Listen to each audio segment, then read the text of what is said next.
Alright, Assalamualaikum warahmatullahi wabarakatuh. Saya Hafiz Taufik Fadurrahman dari Universitas Muhammadiyah Yogyakarta dengan NIM 2019-05-1026. Di sini saya akan mempresentasikan hasil penelitian jurnal saya dari mata kuliah Hubungan Internasional di kawasan Timur Tengah. Di sini saya mendapatkan tema dinamika politik Sudan. Dan saya mengambil judul tentang konflik Sudan dan Sudan Selatan di tahun 1945. Sebelumnya, di sini saya bertujuan menulis karya ilmiah ini adalah untuk mengetahui mengapa Sudan dan Sudan Selatan masih berkonflik setelah Sudan dan Sudan Selatan melakukan referendum pemisahan diri pada tahun 2011 lalu. Sebagai data teoretik dan empirik dalam penulisan karya ilmiah ini, saya menggunakan sumber dari buku dan jurnal melalui telaah keperpustakaan. Sebagai hasil dari penelitian karya ilmiah ini adalah terjadinya konflik Sudan dan Sudan Selatan disebabkan adanya konflik kepentingan yang terus berlanjut dan sebagai pemicunya adalah sumber minyak dan perbatasan wilayah konflik. Kedua belah pihak ini belum mencapai kesepakatan dalam harga transit minyak Sudan Selatan yang akan dieksplor melalui Port Sudan. Kedua belah pihak ini dituduh mendanai pasukan pemberontak di setiap wilayahnya. Dan belum ada kesepakatan tentang daerah perbatasan di kedua belah pihak. Dan sebagai saran dari hasil penelitian ini adalah salah satu cara untuk mengakhirinya dengan kembalinya kepada komitmen referendum yang telah disepakati oleh kedua belah pihak. Sudan dan Sudan Selatan harus melakukan segera membahas konflik yang mereka alami di wilayah perbatasan agar konflik dapat diselesaikan dengan baik dan dialog antara kedua belah pihak tetap diperlukan agar tidak terjadinya kesalahpahaman tentang pendanaan pemasukan pemberontakan di setiap wilayahnya. Alright, kita lanjut ke pendahuluan. Di sini sudah nama resminya adalah Republic of Sudan. Negara Sudan merupakan negara yang terletak di timur laut benua Afrika dan negara terluas di Afrika di daerah Arab. Serta ke-10 di dunia ini, negara ini berbatasan dengan Mesir Utara, Laut Merah di timur laut, dan Kongo Afrika Tengah, dan dekat dengan Sungai Nil yang terpanjang di dunia. Sudan merupakan negara Timur Tengah yang memiliki cakupan wilayah terluas di daerah Afrika dan di Arab, serta menjadi negara terbesar ke-10 dunia jika ditinjau dari segi etnografinya.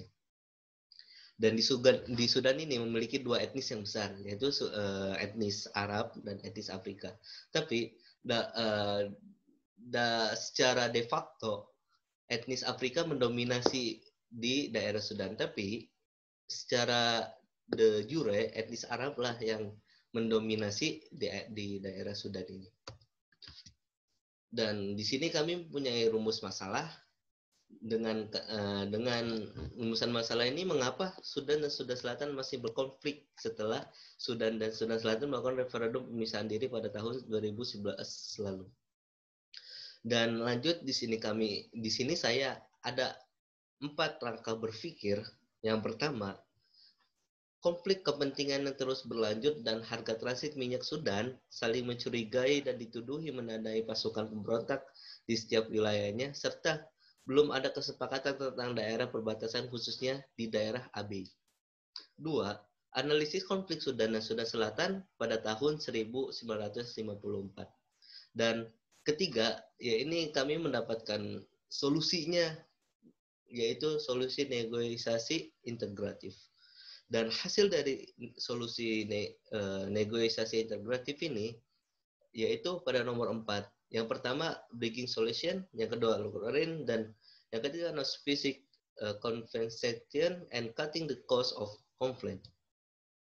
Dan ini adalah latar belakang terjadinya konflik dari tahun 1956 yang terjadinya ketidakadilan semakin mencuat hingga pada akhirnya suku Anya yang berada di daerah selatan Sudan dengan mayoritas penduduk beragama Kristen dan animisme melakukan upaya perlawanan kepada pemerintah Sudan pada tahun lalu.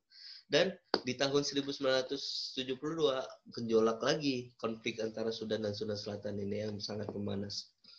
Nah, lanjut pada 2013 terjadinya perundingan gencatan senjata selama 40 hari yang akhirnya perundingan ini gagal. Dan lanjut pada 2004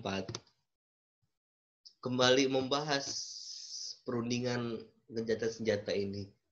Dan 2006 Darfur Peace Agreement dan 2011 adalah melakukan referendum pemisahan diri.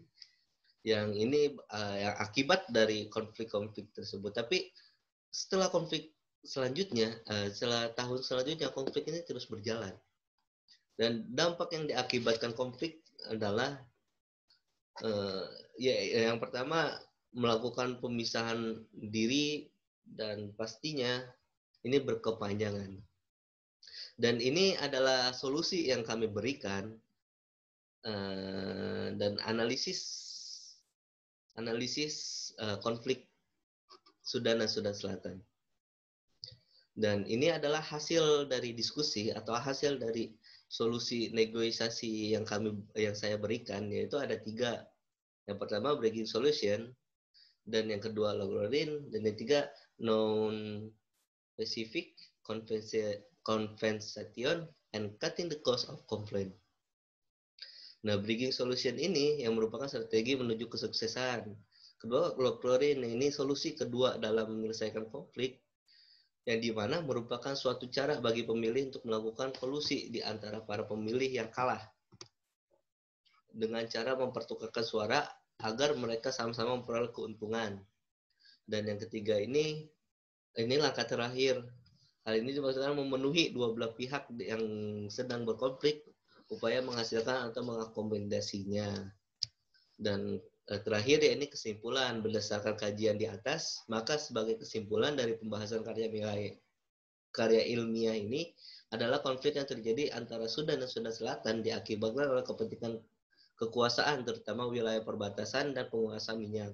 Sudan dan Sudan Selatan harus melakukan segera membahas konflik mereka di wilayah perbatasan agar sumber konflik dapat diselesaikan dengan baik dan dialog antara kedua belah pihak tetap diperlukan agar tidak ada kesalahpahaman untuk menghindari konflik yang berkepanjangan. Maka dua belah pihak harus kembali kepada komitmen referendum yang telah disepakati oleh kedua belah pihak tersebut. Alright, mungkin sampai di sini presentasi yang saya berikan. Mohon maaf apabila ada kesalahkataan atau kesalahkataan sikap dan perilaku, mohon dimaafkan. Syukron ala istimewakum. Nun wal qawmi wassalamualaikum warahmatullahi wabarakatuh.